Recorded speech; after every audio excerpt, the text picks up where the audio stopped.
வணக்கம் ஃப்ரெண்ட்ஸ். இப்போ இன்றைக்கி என்ன ரெசிபின்னு பார்த்தீங்கன்னா எறா தொக்கு செய்கிறோம். வாங்க பார்க்கலாம். பேனில் ஒரு 2 டீஸ்பூன் எண்ணெய் ஊற்றிருக்கேன். கடுகு போட்டிருக்கோம். கடுகு பொரிஞ்சோன்னு கருவேப்பிலை கொஞ்சம் ஒரு பச்சை மிளகாய் போட்டிருக்கேன். காரத்துக்கு தண்ணியில்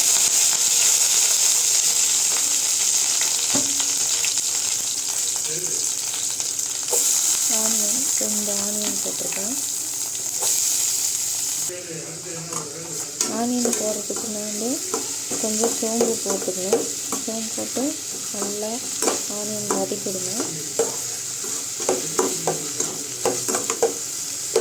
ஆனியன் நான் காரம் கம்மியாக வேணுன்றதுக்காக ஒரு பச்சை மிளகாய் மட்டும் ஆட் பண்ணியிருக்கேன். நல்லா ஆனியன் பொன்னிறமாக வதங்கணும். அது வரைக்கும் வதக்கலாம். ஆனியன் நல்லா பொன்னிறமாக வதங்கட்டும். அதுக்கப்புறம் இஞ்சி பூண்டு பேஸ்ட்டு 2 ஸ்பூன் போடுறோம். அதுக்கப்புறம் இஞ்சி பூண்டு பேஸ்ட்டை நல்லா வதக்கிக்கோங்க. நல்லா வாசனை போகணும். நல்லா ஃப்ரை பண்ணுங்கள்.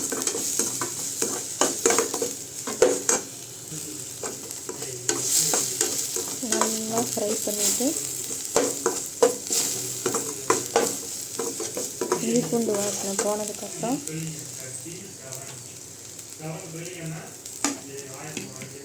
எறா நான் நல்லா க்ளீன் பண்ணி வச்சுருக்கேன். 1/2 kg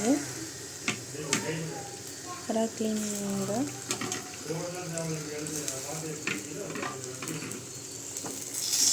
நல்லா ஃப்ரை பண்ணுங்கள். நல்லா எறா ஃப்ரை பண்ணணும்.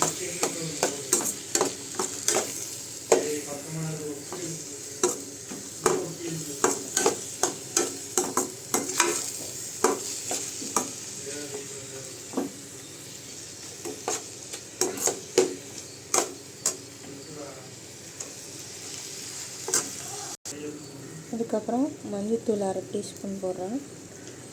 அதுக்கப்புறம் குழம்பு மிளகாய்த்தூள் வரமிளகாய்த்தூள் 1 டீஸ்பூன், தனியாத்தூள் 2 டீஸ்பூன் போட்டிருக்கேன்.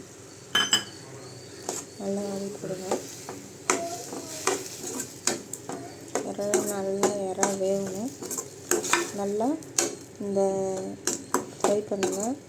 மிளகாய்த்தூள் வாசனை போகணும். நல்லா ஃப்ரை பண்ணுங்கள்.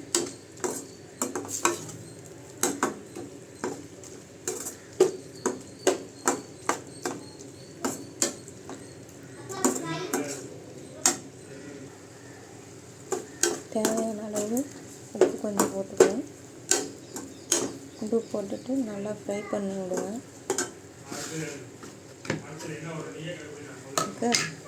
தக்காளி 2 பேஸ்ட் மாதிரி அரைச்சி நான் ஊற்றிருக்கேன். நல்லா கிளறி விடுங்க. தக்காளி நல்லா கிளறி விட்டு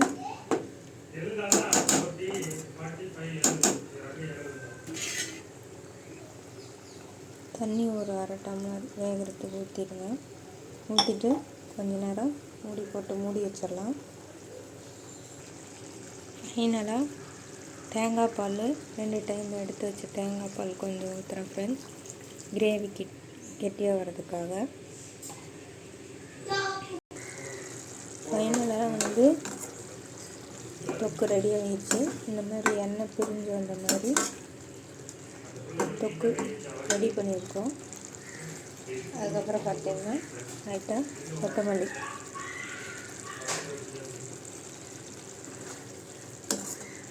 செம்மையாக இருக்கும். உங்களுக்கு காரம் வேணும்னா காரம் அதிகமாக சேர்த்துக்கோங்க. நான் காரம் கம்மியாக வேணுன்றதுக்காக காரம் இது பண்ணியிருக்கோம். எறா தொக்கு ரெடி ஆகிடுச்சு. தேங்க்யூ.